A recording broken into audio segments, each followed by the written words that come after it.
அடுத்த ஒன்று தான் நம்ம எதிர்பார்த்துட்டு இருந்த ஒன்று. என்ன சொல்லுவார் இவர் நம்ம காத்துட்டு இருந்த ஒன்று தராவீஹ் தொழுகை. என்ன சொல்லுவாருன்னு கேட்கறதுக்கு கேட்டு அதை மக்களிடத்தில் சொல்றதுக்காகவே இல்ல மஷா அல்லாஹ் நம்மிடத்தில் யாரும் இருக்க மாட்டாங்க, பல கூட்டம் இருக்கிறது. தராவீஹ் தொழுகையை உடைய சட்டத்தின் அடிப்படையில் அல்லாஹ்வுடைய தூதர் ஸல்லல்லாஹு அலைஹி வஸல்லம் அவர்கள் தொழுத இந்த கியாமுல் லைலுடைய தொழுகை ரமதானுக்கென்று விசேஷமான தொழுகை கிடையாது.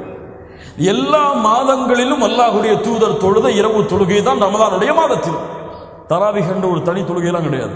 ரமதானுடைய மாதத்தில் தொழுத அல்லாஹ்வுடைய தூதருடைய தொழுகை மற்ற மாதங்களில் அல்லாஹ்வுடைய தூதர் தொழுத கியாமுல் லைல் தான்.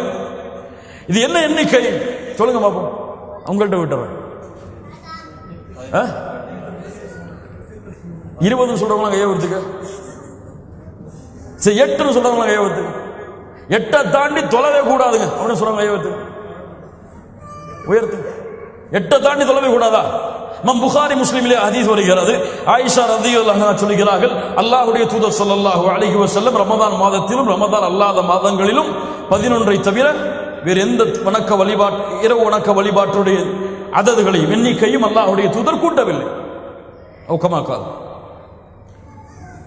அதே இமாம் புகாரி முஸ்லிமுடைய ஹதீஸிலே வருகிறது.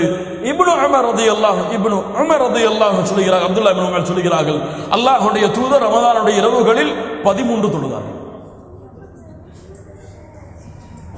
8 தொழுத 8 தவிர மேல தொழுதீங்க. உங்களை விட வழிகட்ட கொள்கை உடையவர் யாருமே கிடையாது. லா இலாஹ இல்லல்லாஹ் யா ஹபீப் யா அஹி.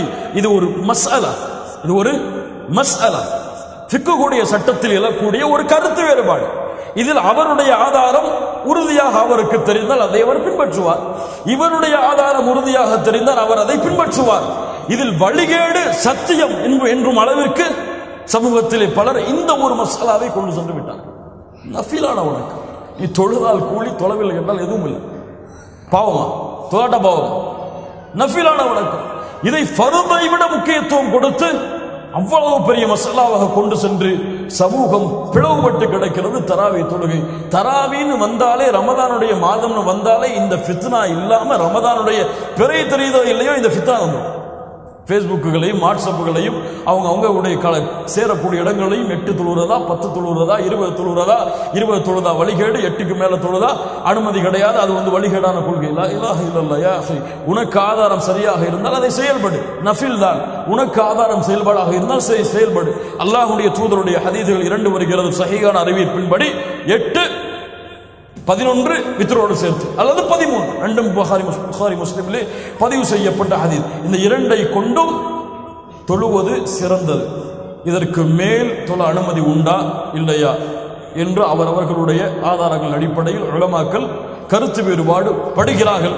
அல்லாஹ்வுடைய தூதருடைய ஹதீஸ்கள் பல இருக்கிறது. உலமாக்களில் பெரும்பாலான உலமாக்களில் யாரும் ஒரு சில உலமாக்களை தவிர தொழுவது கூடாது என்று தடை விதித்ததல்ல, தொழாமல் இருப்பது சிறந்தது என்று சிலர் சொல்லி இருக்கிறார்கள். தொழுவது கூடும் என்று சிலர் சொல்லி. இது கருத்து வேறுபாடு. மசாலாவுடைய விஷயத்தில் இல்லாமல் மசாலா இருக்காது. அவர்களுடைய தேர்வின்படி அவர்கள் செய்து கொள்ளலாம். ஆனால் இதை ஒரு ஃபித்னாவுடைய காலமாக அமைத்துக் கொள்ளக்கூடாது.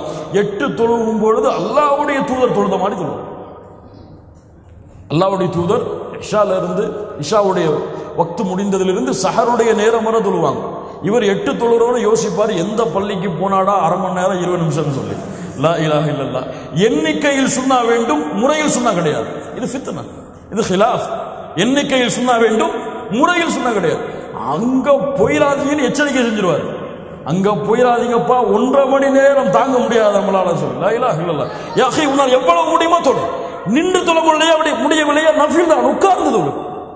சிறந்தது ரமதானுடைய மாதத்தில். மன் காம ரமதான் ஈமானன் வ இஹ்திசாபா குஃபிர லஹு மா தகத்தம மின் தம்பி. ரமதானுடைய இரவுகளில் நின்று வணங்கியவர்கள் அவருடைய முன் பாவங்கள் எல்லாம் மன்னிக்கப்படும். உன்னால் நீளமாக ஓதி தொழ முடியவில்லையா, குர்ஆனை ஏந்தி பார்த்து படித்து தொழு, அனுமதி உண்டு. நஃபிலான வணக்கங்கள். லா இலாஹ இல்லல்லாஹ். அவ்வளவு அழகான வணக்க வழிபாடு இன்று ஃபித்னாவாக மாறிக்கொண்டிருக்கிறது.